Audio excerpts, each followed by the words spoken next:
Welcome to AM Muscle Maintenance with In Shape Fitness. I'm Coach Kim. Thank you so much for joining me.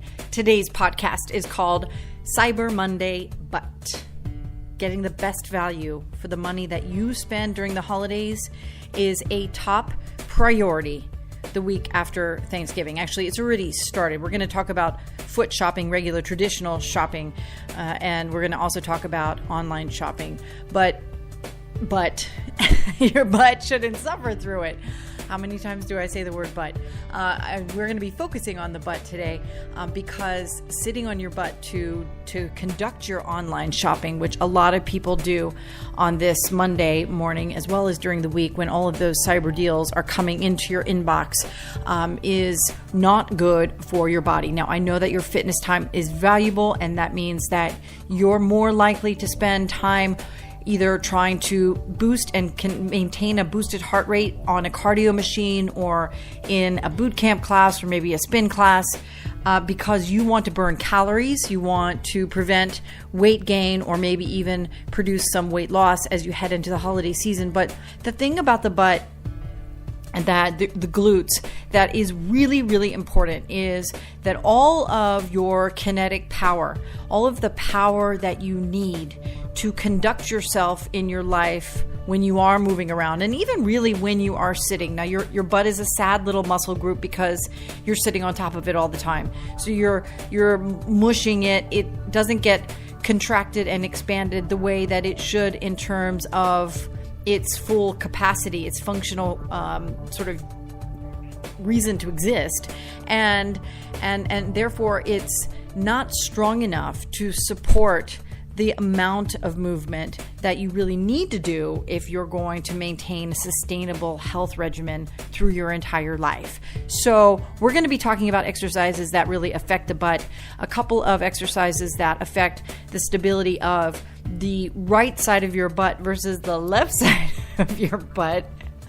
Yep. Absolutely. That's what we're going to talk about a little bit. And again, we're going to also go into traditional shopping, not just online shopping, but a lot of these exercises are moves that you can do right next to your desk, things that you can thread into different parts of your day so that you don't feel like you've got to drop everything and, detach from one part of your life in order to consume an exercise experience and check off that box that you've got to work out in for the day. So stand up, or if you're sitting, fine, just stay seated. We're going to take a couple of guttural breaths to stimulate your lung capacity and just let you get all of the noise out of your head for just a couple of minutes. Again, this podcast, I only do a couple of exercises with these morning podcasts. It's really about a tool for you to learn the techniques that will make a difference. And it has to happen in the morning. Now, you can exercise during the rest of the day as well. In fact, most people like to do some of the heavier exercise regimens like running or cycling later in the day. But there are a couple of things, there are problems with that. One, you often will skip those workouts if something happens at the office and you end up late or end up making plans to do something with friends or whatever. So that's one thing. The second thing is that your energy level is really best increased and stimulated when you first wake up in the morning. That will help turn on your engines and elevate your sort of alive, waking, but not necessarily moving an exercise regimen metabolic rate from the dormancy of the sleep time to the level that you need to sustain in order to keep your, all of your systems going, keep your cellular respiration active, keep the blood flow going, keep your energy level high, your spirit high in the morning time. So really these simple exercises should be conducted before you even get to your office. Now, the first thing is a postural systems check. As you're sitting there, you're breathing deeply. You are inhaling deeply through your nose. Now, in the cold weather, as it starts to get colder, if you are outside, that can be a little bit painful at the beginning.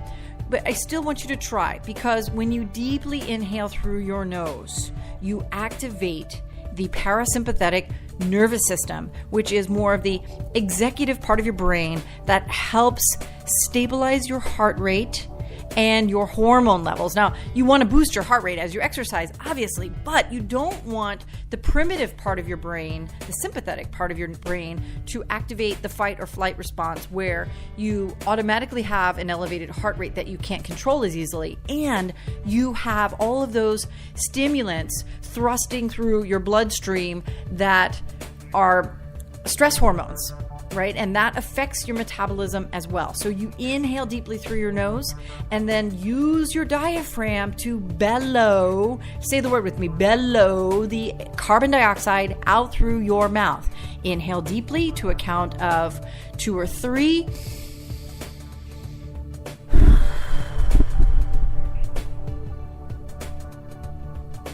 And breathe out as deeply as you can. And that helps expand your lung capacity. And guess what? When your lung capacity is deeper and more efficient, your metabolism is affected in a positive way as well. Now, you want to think about where your body is in space. The plumb line is an invisible line that runs from the top of your head all the way down to your ankles. You want to think about where your head is in relationship to your shoulders. Your ears and your shoulders should line up vertically. Right? The head is the ballast of the body, so you want to keep the head on straight in a proverbial way and in a literal way. Now you want to make sure that your chest is open, your shoulders are back, and if your hands are dropped beside your body, your palms should face out a little bit. You can even exaggerate that a bit because we have evolution going on before our very eyes here, where I'm almost 50 years old. When I was a kid, people maybe slouched a little bit. You always got corrected if you slouched a little bit when I was a kid. And then people generally stood straight up, right? But now, because we're all hunched over with our devices, because we are all hunched over desks, our shoulders are rounded, and that collapses the chest. And guess what else it does? You have some neck strain, a little bit of neck pain sometimes, and maybe some upper back tightness. That's because your shoulders are rounding forward. So push the shoulders back. And then think about your tummy muscles, zip them up, tuck in your tailbone, and then think about the left leg and the right leg independently of one another. So this is where we're going to talk a little bit about the right butt cheek versus the left butt cheek, because I'm going to have you try one exercise that's really, really important for runners. And you probably know my background. Not only do I run my company and exercise with mostly corporate executives in their homes or in their offices, but I also work with nascent marathoners, first-time bucket list marathoners. And most of those folks tend to go from their desk job and wanting to do something really amazing, which is to run a marathon, 26.2 miles. It's a hard distance. It is a huge endeavor, and it's really significant effort for people that are sedentary, because once you start exercising, if you're right-handed, and the majority of adults are right-handed, that means that you're exercising mostly with you're obviously exercising with both of your legs, but once you start to get tired, you're going to start putting more and more effort down onto your right side, because the small muscles in your left leg begin to fatigue and stop doing what they are supposed to do. They're going to slouch a little bit. Earliest, the small muscles in the left leg, including the little muscles that are on the inside of the butt. So the butt is not just that big, chunky part of your gluteus maximus part, right? There are a couple of other glute muscles. There's the gluteus medius, there's a gluteus minimus, and then underneath the glute is a little, I call them the finger muscles. They're these tiny little muscles that connect at different points from the pelvis up to your back, and these tiny little muscles are the first muscles to get tired. They're like little baby muscles. And so when you're running a marathon, or guess what? Here's where shopping comes in, traditional shopping that is. If you're out for more than, say, 2 hours walking around in a shopping mall, guess what starts to happen?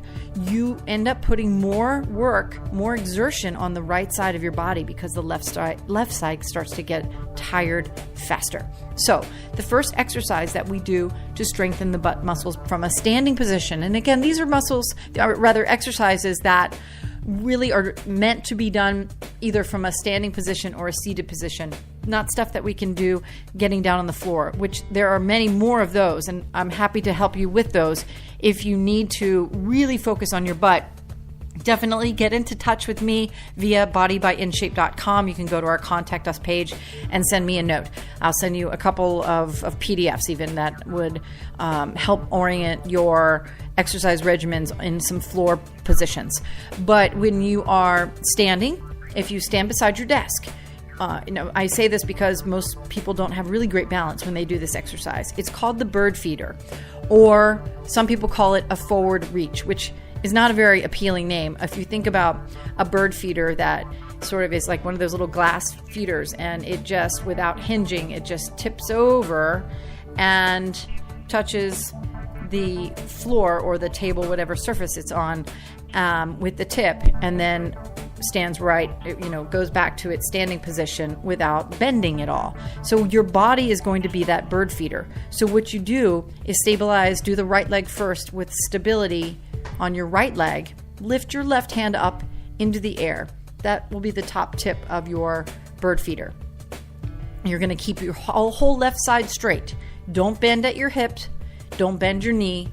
You're just going to lean forward, hold your right hand on your desk, and you're going to pretend that you are tipping down towards the floor, and your fingers are going to get close to the floor. They don't have to touch the floor because you don't want to bend, you don't want to move your arm. Your arm is straight up and down, and you just want to think about the tips of your finger getting to close to the floor. You'll feel the right hamstring stretching a little bit, but and here is where the butt muscle actually is going to help you.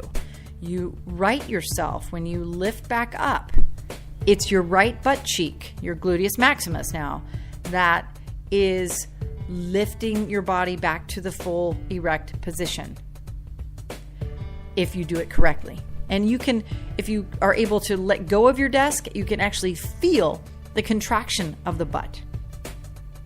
Okay, so try that with each side a couple of times.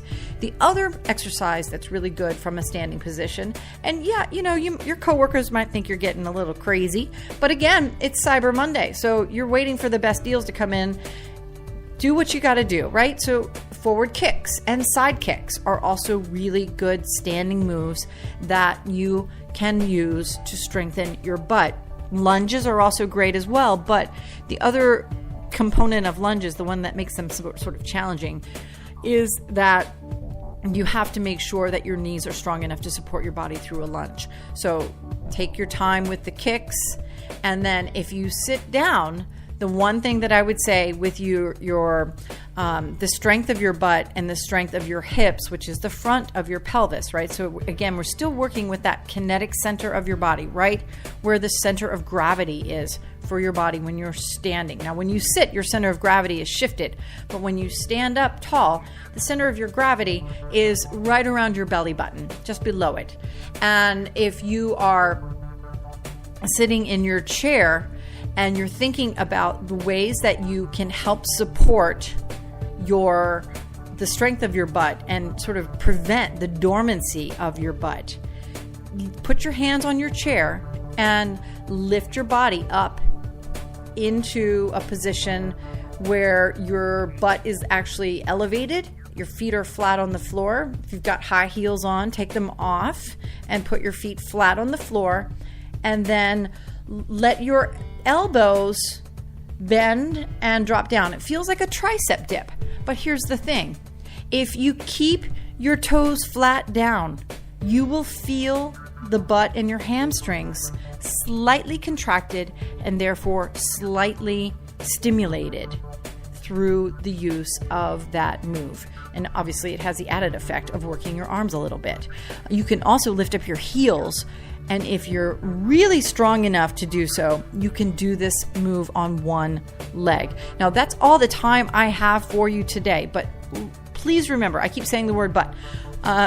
As you think about your glutes when you are sitting at your office or at your home, and it's not Cyber Monday, just remember that the butt is a huge exercise. The strength of it, it's a huge exercise sort of leader, if you will. It is a really big muscle group as a whole. It needs to be exercised properly in order for it to function properly. But when you have the ability, you take the time to focus on the technique and the variety of exercises that help maintain and support the little muscles and the big muscles that maintain that center of gravity, that strength within the center of your gravity, you are able to do anything. And that means no matter who you are, how old you are, what your current physical status is, with few exceptions, of course, from like orthopedic conditions, etc., you could do something like go out and participate in a marathon. Now, you might not qualify for a competitive race. You might not complete it in, even 5 or 6 hours, but anyone can move the body and get back to the essence of humanity, which is the ability to function physically through your entire life, not just when you're in your teens and 20s. So have a great day. Enjoy the week. I hope you get great deals on Cyber Monday. I will see you again soon.